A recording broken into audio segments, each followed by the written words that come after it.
ಕನ್ನಡ ನಾಡಿನ ಜನಪದ ಸಂಸ್ಕೃತಿಯಲ್ಲಿ ಮಂಟೇಸ್ವಾಮಿ ನೀಲಗಾರ ಪಂಥದ್ದೇ ಒಂದು ವಿಶಿಷ್ಟ ನೆಲೆ ಇದೆ. ಕೇವಲ ಕಾವ್ಯವಾಗಿ ಉಳಿಯದೆ ಸಾಹಿತ್ಯ, ಸಂಗೀತ ಮತ್ತು ಕಲೆ ಏಕೀಭವಿಸಿ ಹರಿಯುವ ಜೀವಂತ ಕಾವ್ಯ ನದಿ ಇದು. ಈ ಭವ್ಯ ಪರಂಪರೆಯ ಅತಿ ದೊಡ್ಡ ಶ್ರದ್ಧಾ ಕೇಂದ್ರಗಳಲ್ಲಿ ಮೈಸೂರು ಜಿಲ್ಲೆಯ ಕೃಷ್ಣರಾಜನಗರ ಸಮೀಪ ಕಾವೇರಿ ನದಿ ತೀರದಲ್ಲಿರೋ ಕಪ್ಪಡಿ ಕ್ಷೇತ್ರವೂ ಒಂದು. ಮಂಟೇಸ್ವಾಮಿ ಶಿಶುಮಕ್ಕಳೆಂದು ಕರೆದ ರಾಚಪ್ಪಾಜಿ ಹಾಗೂ ಚನ್ನಜಮ್ಮ ಅವರು ಐಕ್ಯವಾಗಿರುವ ಅವರ ಗೋರಿ ಗದ್ಯಗಳಿರುವ ಪವಿತ್ರ ತಾಣವಿದು. ಮಂಟೇಸ್ವಾಮಿ ಪರಂಪರೆಯ ಭಕ್ತಕೋಟಿ ಹಾಗೂ ಒಕ್ಕಲುಗಳ ಪಾಲಿಗೆ ಕಪ್ಪಡಿ ಕ್ಷೇತ್ರ ಒಂದು ಪವಿತ್ರವಾದ ಕ್ಷೇತ್ರ. ಜೀವನದಲ್ಲಿ ಒಮ್ಮೆಯಾದರೂ ಇಲ್ಲಿಗೆ ಭೇಟಿ ನೀಡಲೇಬೇಕು ಎಂಬುದು ಭಕ್ತರ ದೃಢವಾದ ನಂಬಿಕೆ. 12ನೇ ಶತಮಾನದ ಕಲ್ಯಾಣದ ಬಸವಣ್ಣನ ಆಶಯಗಳನ್ನು 15ನೇ ಶತಮಾನದಲ್ಲಿ ಮುಂದುವರೆಸಿದವರು ಅಭಿನವ ಬಸವಣ್ಣ ಎಂದೇ ಖ್ಯಾತರಾದ ಕೊಡೇಕಲ್ಲ ಬಸವಣ್ಣ. ಈ ಕಪ್ಪಡಿ ಕ್ಷೇತ್ರ ಹಾಗೂ ಮಂಟೇಸ್ವಾಮಿ ಪರಂಪರೆಗೆ ದೊಡ್ಡದೊಂದು ಐತಿಹಾಸಿಕ ಹಿನ್ನೆಲೆ ಇದೆ. ಉತ್ತರ ಕರ್ನಾಟಕದ ಕೊಡೇಕಲ್ಲ ಬಸವಣ್ಣನ ಪಂಥ ಹಾಗೂ ದಕ್ಷಿಣ ಕರ್ನಾಟಕದ ಮಂಟೇಸ್ವಾಮಿ ಪಂಥ ಎರಡು ಒಂದೇ ವೃಕ್ಷದ ಎರಡು ಕವಲುಗಳು. ಕಪ್ಪಡಿಯಲ್ಲಿ ಐಕ್ಯವಾಗಿರುವ ರಾಚಪ್ಪಾಜಿಯವರು ಇದೇ ಕೊಡೇಕಲ್ಲ ಬಸವಣ್ಣ ಮತ್ತು ನೀಲಮ್ಮ ದಂಪತಿಯ ಹಿರಿಯ ಮಗ. ಮಂಟೇಸ್ವಾಮಿಯವರು ಇದೇ ಕೊಡೇಕಲ್ಲ ಬಸವಣ್ಣನವರ ಬಳಿ ಕಾರ್ಯಸಿದ್ಧಿ ಪಡೆದ ಶಿಷ್ಯ. ತಮ್ಮ ಮಗನ ಅಕಾಲಿಕ ಮರಣದ ನಂತರ ವಿಚಲಿತರಾದ ರಾಚಪ್ಪಾಜಿ ಹಾಗೂ ದೊಡ್ಡಮ್ಮತಾಯಿ ದಂಪತಿ ಮಂಟೇಸ್ವಾಮಿಯವರೊಡನೆ ಉತ್ತರ ಕರ್ನಾಟಕದಿಂದ ದಕ್ಷಿಣದ ಮೈಸೂರು ಸೀಮೆಗೆ ಪ್ರಯಾಣ ಬೆಳೆಸುತ್ತಾರೆ. ನೀಲಗಾರರು ತಮ್ಮ ಕಾವ್ಯದಲ್ಲಿ ಇದನ್ನು ಕಲ್ಯಾಣ ಪಟ್ಟಣದಿಂದ ಕತ್ತಲ ರಾಜ್ಯಕ್ಕೆ ಬಂದ ಪರಂಜ್ಯೋತಿ ಸಾಲು ಎಂದು ಬಣ್ಣಿಸುತ್ತಾರೆ. ಉತ್ತರದಿಂದ ಹೊರಟು ದಕ್ಷಿಣದತ್ತ ಸಾಗುವ ಈ ಪಯಣದಲ್ಲಿ ಒಂದು ರೋಚಕವಾದ ಹಾಗೂ ಭಕ್ತಿಭಾವದ ಘಟನೆ ನಡೆಯುತ್ತೆ. ತಮ್ಮ ಪ್ರಯಾಣದಲ್ಲಿ ಅವರು ವಿಜಯನಗರದ ಗಾರುಡಿಗರನ್ನು ಮೋಡಿ ವಿದ್ಯೆಯಿಂದ ಸೋಲಿಸಿ ಚನ್ನಜಮ್ಮನನ್ನು ಶಿಶುಮಗಳಾಗಿ ಪಡೆಯುತ್ತಾರೆ. ಬನ್ನಿ ಮಕ್ಕಳೇ, ಈ ಕಲ್ಯಾಣದ ನೆಲದಿಂದ ನಾವು ದಕ್ಷಿಣದ ಮೈಸೂರು ಕಡೆಗೆ ಹೋಗೋಣ. ಬನ್ನಿ. ಆಯ್ತು ಗುರುಗಳೇ, ನಿಮ್ಮ ಹೆಜ್ಜೆಯನ್ನೇ ನಾವು ಹಿಂಬಾಲಿಸ್ತೀವಿ. ಮುಂದೆ ಸಖರಾಯ ಪಟ್ಟಣಕ್ಕೆ ಬಂದು ಅಂದಿನ ಮೈಸೂರು ಅರಸರ ಸಾಮಂತರಾಗಿದ್ದ ಅರಸನ ಇಬ್ಬರು ಮಕ್ಕಳನ್ನು ಶಿಷ್ಯರನ್ನಾಗಿ ಸ್ವೀಕರಿಸುತ್ತಾರೆ. ಅವರೇ ಇಂದಿನ ಮಳವಳ್ಳಿ ಹಾಗೂ ಬೊಪ್ಪೇಗೌಡನಪುರ ಮಠಗಳ ಪೀಠಾಧಿಪತಿಗಳ ಮೂಲ ಪುರುಷರು. ಇದೆಲ್ಲ ಆದ ಬಳಿಕ ಮಂಟೇಸ್ವಾಮಿಗಳ ಅಪ್ಪಣೆಯಂತೆ ರಾಚಪ್ಪಾಜಿ ಹಾಗೂ ಅವರ ಪತ್ನಿ ದೊಡ್ಡಮ್ಮ ತಾಯಿ ಕಪ್ಪಡಿಯ ಕಡೆಗೆ ಬರುತ್ತಿರುವಾಗ ಆಯಾಸ ಕಳೆಯಲು ಮಾರ್ಗ ಮಧ್ಯೆ ಒಂದು ಸುಂದರವಾದ ತೋಪಿನಲ್ಲಿ ತಂಗುತ್ತಾರೆ. ಆ ದೈವಿಕ ಗಳಿಗೆಯಲ್ಲಿ ದೊಡ್ಡಮ್ಮ ತಾಯಿ ಅಲ್ಲಿಯೇ ಮುಟ್ಟಾಗುತ್ತಾರೆ, ಅಂದರೆ ಋತುಮತಿಯಾಗುತ್ತಾರೆ. ಈ ಕಾರಣಕ್ಕಾಗಿ ಆಕೆ ಕಪ್ಪಡಿಗೆ ಬಾರದೆ ಮಡಿಯುಟ್ಟು ಆ ತೋಪಿನಲ್ಲಿಯೇ ಗುರುವಿನ ಧ್ಯಾನದಲ್ಲಿ ತೊಡಗುತ್ತಾರೆ. ಈ ಸ್ಥಳವೇ ಮುಂದೆ ಮುಟ್ಟಣಹಳ್ಳಿ ತೋಪು ಅಥವಾ ಮುಟ್ನಳ್ಳಿ ತೋಪು ಎಂದು ಪ್ರಸಿದ್ಧ ಆಗುತ್ತೆ. ಇಂದಿಗೂ ಆಕೆಯನ್ನು ಅಲ್ಲಿ ತೋಪಿನ ದೊಡ್ಡಮ್ಮ ತಾಯಿ ಎಂದೇ ಭಕ್ತಿಯಿಂದ ಪೂಜಿಸಲಾಗುತ್ತೆ. ಮಡದಿಯನ್ನು ಅಲ್ಲಿಯೇ ನೆಲೆಸುವಂತೆ ಹರಸಿದ ರಾಚಪ್ಪಾಜಿಯವರು ಮುಂದೆ ಹೆಜ್ಜೆ ಹಾಕಿ ಕಾವೇರಿ ನದಿ ತೀರದ ಒಂದು ದಟ್ಟ ಕಾಡಿನಂತಿದ್ದ ಕಪ್ಪಡಿ ಕ್ಷೇತ್ರಕ್ಕೆ ಬಂದು ನೆಲೆಸುತ್ತಾರೆ. ಹೀಗೆ ಕಾವ್ಯದ ಪ್ರತಿ ಹೆಜ್ಜೆಯೂ ಈ ನೆಲದ ಭೌಗೋಳಿಕ ಹಾಗೂ ಸಾಂಸ್ಕೃತಿಕ ನಕ್ಷೆಯನ್ನು ಬಿಡಿಸುತ್ತಾ ಹೋಗುತ್ತೆ.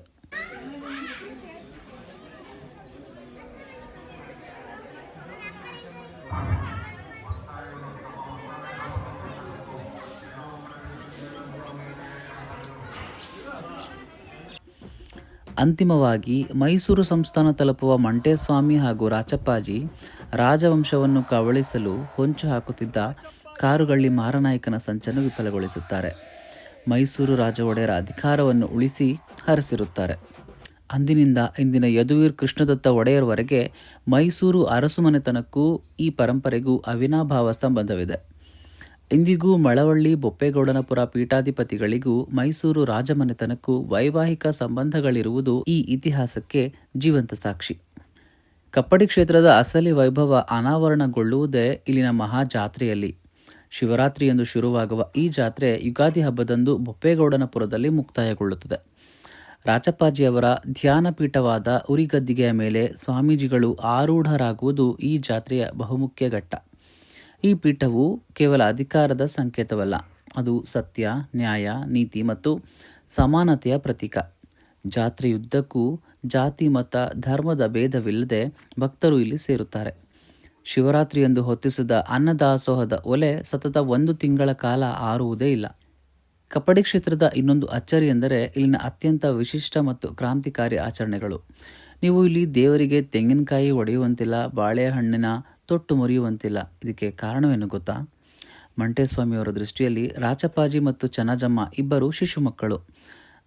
ಆ ಎಳೆಯ ಕೂಸುಗಳ ಮುಂದೆ ಒಡೆಯುವ ಶಬ್ದವಾಗಲಿ ಕತ್ತರಿಸುವ ಹಿಂಸೆಯಾಗಲಿ ಆಗಬಾರದು ಎಂಬುದು ಇಲ್ಲಿನ ಅಪ್ಪಟ ವಾತ್ಸಲ್ಯ. ಅಷ್ಟೇ ಅಲ್ಲ, ಅಖಂಡವಾದ ಕಾಯಿ ಮತ್ತು ಹಣ್ಣು ಭಕ್ತನ ಪೂರ್ಣ ಶರಣಾಗತಿಯ ಹಾಗೂ ಅಹಿಂಸೆಯ ಪ್ರತೀಕವಾಗಿದೆ. ಅದೇ ರೀತಿ ಈ ಪರಂಪರೆಯ ಮತ್ತೊಂದು ಬಹುದೊಡ್ಡ ಸಾಮಾಜಿಕ ಕ್ರಾಂತಿ ಎಂದರೆ ಶ್ರಮಿಕರ ಆಹಾರ ಪದ್ಧತಿಗೆ ನೀಡಿದ ಮನ್ನಣೆ. ತಳ ಸಮುದಾಯಗಳ ದೈನಂದಿನ ಆಹಾರವಾದ ಮಾಂಸಾಹಾರವನ್ನೇ ದೈವಕ್ಕೆ ನೈವೇದ್ಯವಾಗಿ ಒಪ್ಪಿಸುವ ಮೂಲಕ ಆಹಾರದ ಮೇಲಿದ್ದ ವೈದಿಕ ಮಡಿವಂತಿಕೆಯನ್ನು ಈ ಪರಂಪರೆ ಧಿಕ್ಕರಿಸಿದೆ. ಯಾರು ಯಾರ ಪಕ್ಕದಲ್ಲಾದರೂ ಕುಳಿತು ಯಾವ ಭೇದ ಭಾವವೂ ಇಲ್ಲದೆ ಒಟ್ಟಿಗೆ ಊಟ ಮಾಡುವ ಇಲ್ಲಿನ ಪಂಕ್ತಿ ಪವಾಡವು ಜಾತಿ ವ್ಯವಸ್ಥೆಯನ್ನು ಬೇರು ಸಹಿತ ಕಿತ್ತೊಗೆಯುವ ಸಮಾನತೆಯ ಸಂಕೇತ.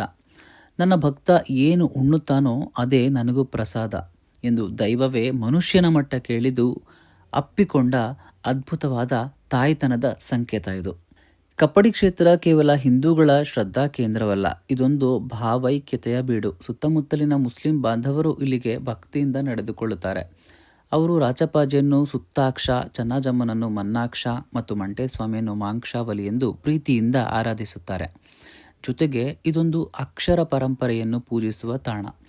ಮಂಟೇಸ್ವಾಮಿ ಹಾಗೂ ರಾಚಪ್ಪಾಜಿ ಬರೆದ ಕಾಲಜ್ಞಾನ ಕಟ್ಟುಗಳನ್ನು, ತಾಳೆ ಗರಿಗಳನ್ನು ಗದ್ದಿಗೆಯ ಮೇಲಿಟ್ಟು ಪೂಜಿಸುವ ಅಪರೂಪದ ಪದ್ಧತಿ ಇಲ್ಲಿದೆ.